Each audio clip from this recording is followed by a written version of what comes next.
Marking his first full month in office, President Lee Jae-myung is holding his first formal press conference on Thursday morning and will take the time to openly address a wide range of topics, including livelihoods, the economy, and diplomacy.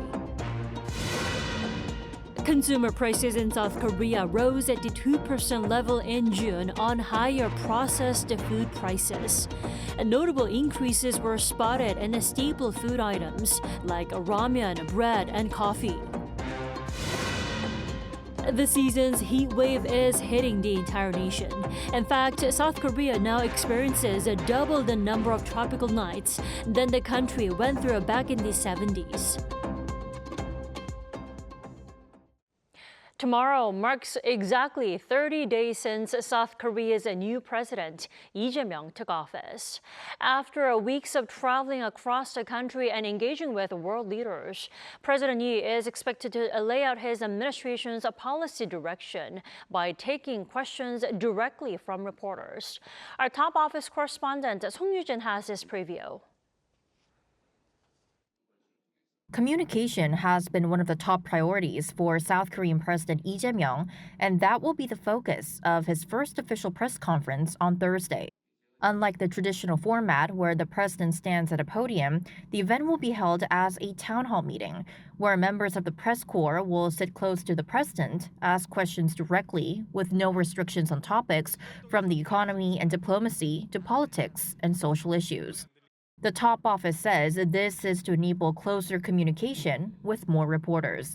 What also stands out is the timing. While former presidents typically held their first press conferences around the 100-day mark, President Lee is meeting the press much earlier.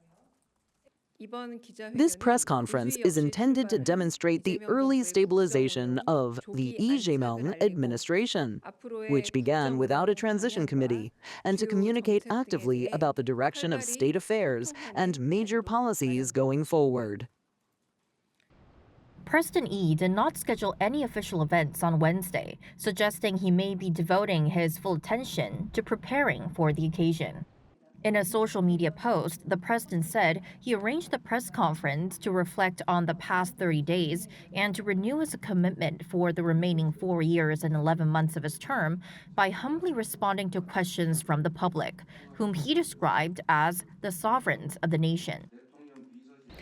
Eyes are on what messages the president will deliver on pressing issues expected to come up, including trade talks with the United States, the supplementary budget proposal, real estate measures, and his administration's North Korea policy. Song Yoo-jin, Arirang News. And now, at the same time, unity has long been President Lee Jae-myung's core message to Parliament. But tensions in the Assembly are yet to be tamed as an extraordinary session nears its end. We turn to our political correspondent, Shin-young, for more. Hello, Ha-young. Good evening. So, Ha-young, it's been 1 month since President Lee Jae-myung took office after the snap presidential election that put him in charge. What has been President Lee's approach toward the National Assembly so far?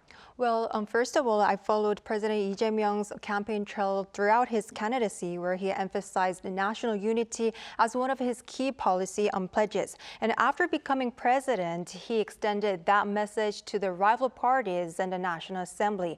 And during his inauguration, President Lee caught attention by wearing a red, white, and blue tie, symbolizing his message of unity across political affiliations. And he also had lunch with Assembly Speaker Woo Won-sik and leaders from both the ruling and opposition parties, demonstrating his commitment to national unity from the very first day of his term. Take a listen. 양보할 건 양보하고 타협해서 가급적이면 모두가 함께 동의하는 그런 정책들로 우리 국민들이 더 나은 삶을 꾸리게 되기를 진심으로 소망합니다. 적대 전쟁과 같은 그런 정치가 아니고 서로 대화하고 인정하고 실질적으로 경쟁을 하는 그런 정치가 되기를 바랍니다. And last week, he hosted a luncheon with leaders of the ruling Democratic Party and the main opposition People Power Party at the presidential residence. And all sides described the gathering as a meaningful step toward candid dialogue and agreed to meet regularly. Hayoung, now I do have to ask, what was the first significant move by the ruling party after Lee took office then? Well, back in power after 3 years, the ruling DP, which holds the majority in the 22nd National Assembly, has accelerated its efforts to pass contentious bills previously vetoed by the former administration. And in the first plenary session, a day after Lee took office, the DP unilaterally passed 3 special investigation bills, including one into former President Yoon Suk-yeol's declaration of martial law and related insurrection charges. And all this happened while most PPP lawmakers boycotted the vote. And meanwhile, the rival parties reached a compromise today on a revision to the Commercial Act, one of the contentious bills they've been clashing over, with plans to pass it in a plenary session tomorrow. Right, as you mentioned earlier, Lee has made efforts to get the rival parties to work together. Then the question is, has there been any progress? Well, it may be too early to say President Lee's message on unity has taken root in Parliament. And this is all because as the June extraordinary session nears its end, the rival parties remain deeply divided over four-term lawmaker Kim Min-seok's qualifications to serve as Prime Minister. And President Lee nominated Kim for the post, but last week's confirmation hearing for Kim quickly devolved into arguments and harsh exchanges. And with no agreement on witness between the parties, the hearing proceeded without a first for a prime minister nominee. And the PPP has refused to adopt the confirmation hearing report, citing Kim's failure to submit key documents, mainly about his wealth and family, while the DP plans to push for an assembly vote to approve him by July 4. For the first time, the confirmation hearing is being held without witnesses. It's a blind hearing due to the nominee's failure to submit requested data, having not given consent to share personal information. There have been many unfair and unreasonable demands for documents. Is this really a proper confirmation hearing, or just an attempt to embarrass and criticize? Well, there's that, but isn't there also a standoff with the new administration's extra budget bill? You're right. The bipartisan standoff over the supplementary budget follows President Lee, a former DP leader, returning to the National Assembly to deliver his first budget speech, which drew mixed reactions from lawmakers on both sides of the aisle. The DP pledged full support for the swift passage of the supplementary budget, calling it necessary to revive the economy and protect livelihoods. And in sharp contrast, the PPP found fault with the proposal, in particular the cash handouts, calling them ineffective and warning of the growing national debt. And despite the ongoing tensions, the National Assembly Public Administration and Security Committee approved a 13.2 trillion Korean won, which is about $9.7 billion supplementary budget on Tuesday to fund consumption vouchers, with both parties agreeing to the plan. And now tomorrow marks a month since President Lee took office, and all eyes remain on how Lee and the National Assembly will handle the ongoing standoff between the rival parties and work toward bipartisan cooperation. And that's something to watch closely throughout his presidency. Indeed. Hayoung, thank you so much for the wrap-up today. My pleasure.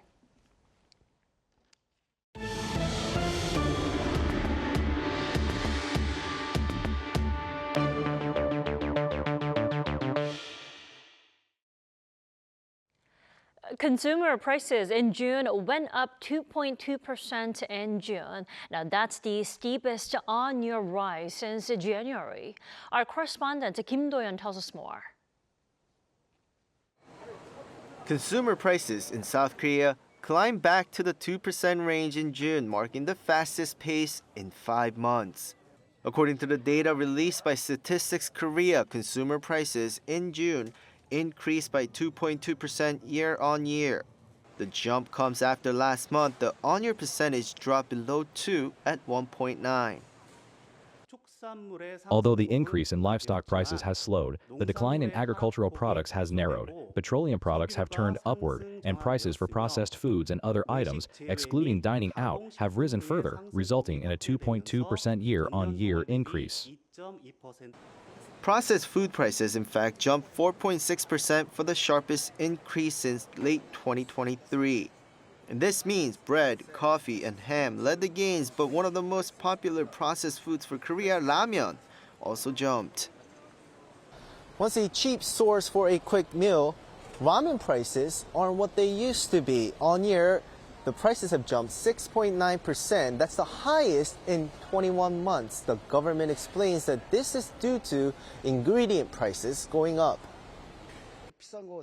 I think it's really expensive. I don't buy in bulk anymore, and I eat less of it. Seafood prices also saw a notable climb, up 7.4%, with officials pointing to global warming and unstable marine conditions. Consumers feel the difference and need to take advantage of good opportunities. We're a family of 3, and we used to eat a lot of fish. It's too expensive for us now, but I'm here because I heard there's a sale. Meanwhile, oil prices edged up 0.3% due to the geopolitical tensions in the Middle East. The finance ministry said that given uncertainties such as weather conditions and volatility in global oil prices, it'll make all-out efforts together with related ministries to stabilize consumer prices.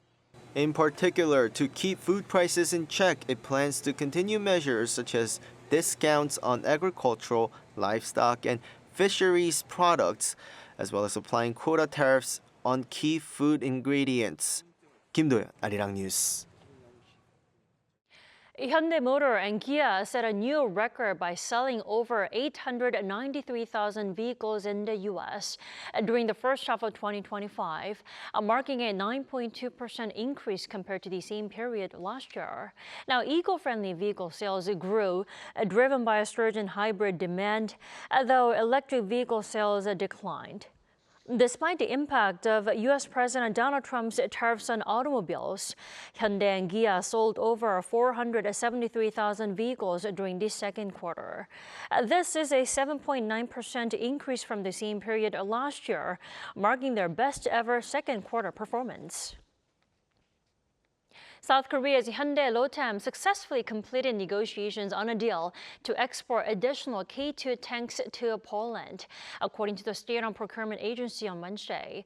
The exact size of the deal is yet to be disclosed, though many assume it to be worth a little less than $7 billion. This marks the very first major defense export deal since the start of the Lee Jae-myung administration. While Hyundai Rotem signed a contract worth about $3.3 billion in 2022 to supply the first batch of 180 K2s to Poland, the follow-up deal had not been made until now. A significant number of tanks are to be locally produced in Poland, with production facilities to be established in that country. Now, as the clock ticks down on a critical U.S. trade deadline, U.S. President Donald Trump has made clear yet again that no more time will be granted for countries under temporary tariff relief. Our Moon Hae-ryun has more. With a suspension period on tariffs set to expire soon, U.S. President Donald Trump signaled that he has no plans to extend the deadline and that new trade penalties for some countries may soon take effect. Speaking to reporters aboard Air Force One on Tuesday, he singled out Japan after taking to social media the day before to criticize Tokyo for refusing to import American rice despite facing a domestic shortage. And so what I'm going to do is I'll write him a letter, say we thank you very much, and we know you can't do the kind of things that we need, and therefore you'll pay a 30%, 35%, or whatever the number is that we determine, because we also have a very big trade deficit with Japan. On the other hand, he said a deal to reduce the 26% tariff rate for India to much less is on the table, after Indian officials extended a visit to the White House last week. U.S. Treasury Secretary Scott Bessent told Fox News prior to the statement that the two countries are close to making a deal that lowers levies for both parties. India is one of 57 named countries targeted by country-specific mutual tariffs announced back in April, before they were pushed back for a 90-day negotiation period. During that period, Washington has pushed for talks focused on tariff rates, trade imbalances, and non-tariff barriers. Only the UK has been able to negotiate a limited trade deal with the Trump administration so far, accepting a 10% US tariff on certain items in exchange for special access to aircraft engines and British beef. Going forward, the Trump administration is reportedly planning meetings with its trade team to set tariff rates for individual countries as the July 9th deadline approaches. The U.S. director of the National Economic Council revealed on Monday that the U.S. president will review tariff plans for each country, while Besant warned that tariffs could remain high for countries that do not cooperate. Moon-Hae-ryun, Arirang News. In the meantime, U.S. President Donald Trump claims Israel has agreed to, quote, necessary conditions to finalize a 60-day ceasefire in Gaza. He is now calling on the Palestinian militant group Hamas to do the same. Our Park Kwon-woo has more. A temporary ceasefire between Israel and Hamas may be about to take effect. This comes after U.S. President Donald Trump posted on social media Tuesday that Israel has agreed to the necessary conditions to establish a 60-day ceasefire. He also said efforts from all parties will be made to end the war during that period. Related hours-long talks between Trump's envoy Steve Witkoff and Israeli Strategic Affairs Minister Ron Dermer took place at the White House earlier the same day. Trump also urged Hamas to accept the proposal that's set to be delivered by mediating countries Qatar and Egypt. He warned that the conditions will only get worse if Hamas does not accept the offer. No clear response from Hamas has yet been made. Pundits say Hamas's long-standing desire for a permanent ceasefire and staying in power could act as a potential variable. Alongside these remarks, Israel has continued to ramp up its military pressure. Israeli officials warned of more intense attacks to come if the deal does not proceed soon, ordering civilians in Gaza City to move to the south. Israeli forces have reportedly killed scores of people in Gaza on Tuesday alone. Amid persistent tensions in the region, Trump is set to meet Israeli Prime Minister Benjamin Netanyahu next week for further discussions. Trump said he plans to take a very firm stance during the meeting, raising questions on whether the proposed ceasefire will actually proceed as he claims. Park Kwon-woo, Arirang News.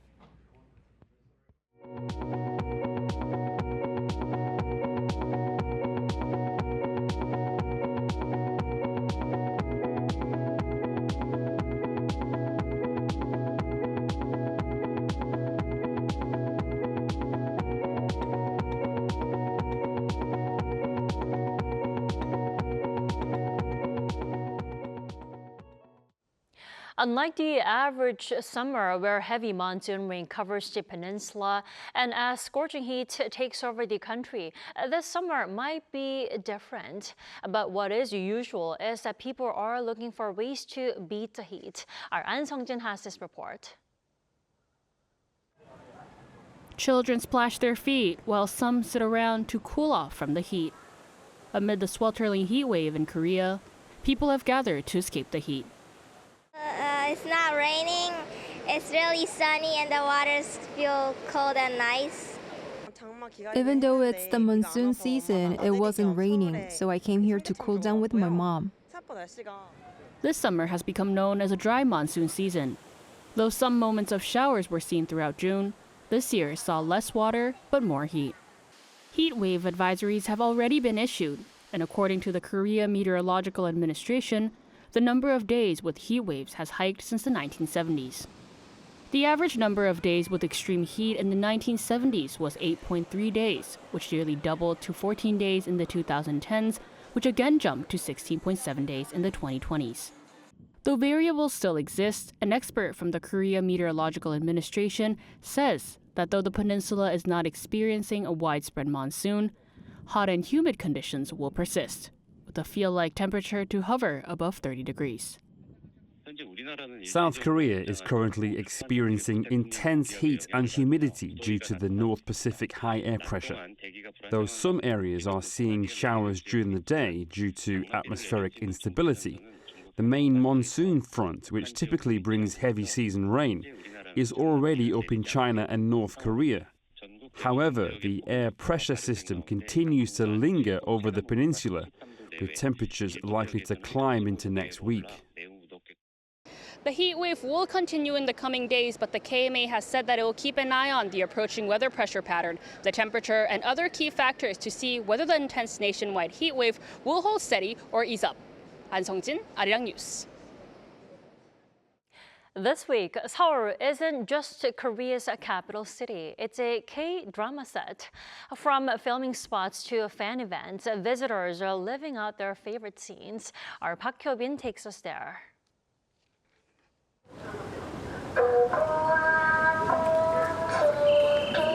Tourists are stepping into Squid Game. They're not just watching the show. They're playing the games, walking the sets, and reliving scenes in the very heart of Seoul. Festival was excellent, and I take part in this game and I win it. So I got some prize. I really enjoy it. You know, one day she just found the tickets and we just said, hey, let's go. And we couldn't pass it up because it's such an iconic film from Netflix. Here at the Gwanghwamun Square, tourists are diving into the world of Squid Games as they're playing games that were featured in the series. This interactive experience is part of the 2025 K-Content Seoul Travel Week, a collaborative event hosted by the city of Seoul and global streaming giant Netflix. Alongside the game zone, visitors can stop by the Seoul Spot travel booth, which features exhibitions from 10 Netflix K-dramas and travel guides to nearby filming locations and restaurants. Also drawing crowds is the Seoul Spot Dorsen Tour, a guided walk through real-life filming spots led by actors themselves. They visited several filming locations from Squid Game, including Tapgul Park and Jonggak Station. We had participants from so many countries, and some even understood the drama better than I did. But what impressed me most was their heartfelt love and passion for Korean culture. The event, which runs till July 6th, kicked off with a bang last Saturday, featuring a massive Squid Game Season 3 finale celebration. Performers in the show's signature costumes marched from Gwanghwamun to Seoul Plaza, transforming the streets into a surreal K-drama parade. Fiction and reality blend together in the streets of Seoul, inviting fans not just to watch the story, but to step right into it. Park Hyo-bin, Arirang News.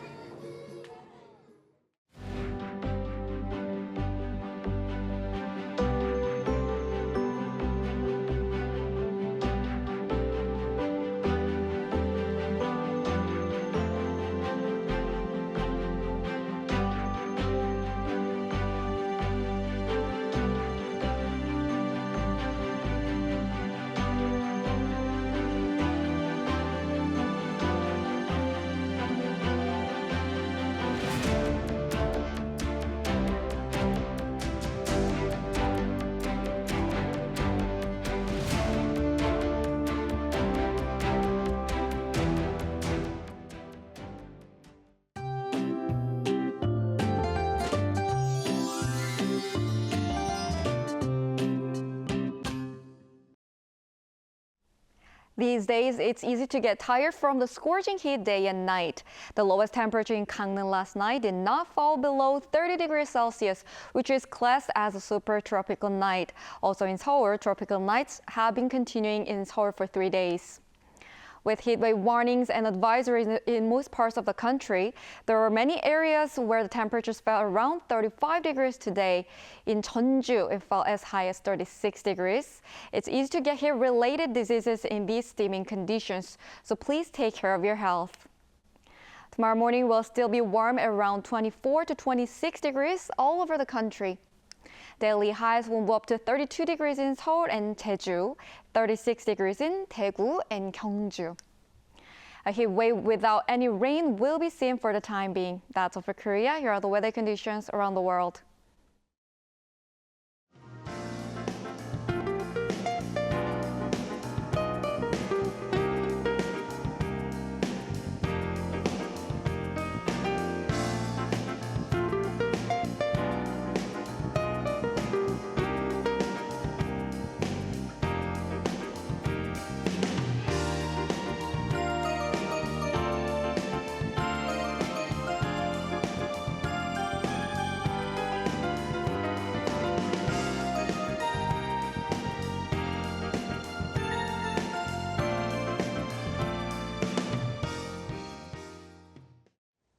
That is all we have for tonight. I'm Kim Dami. For all of us here at Arirang, thanks for watching and good night.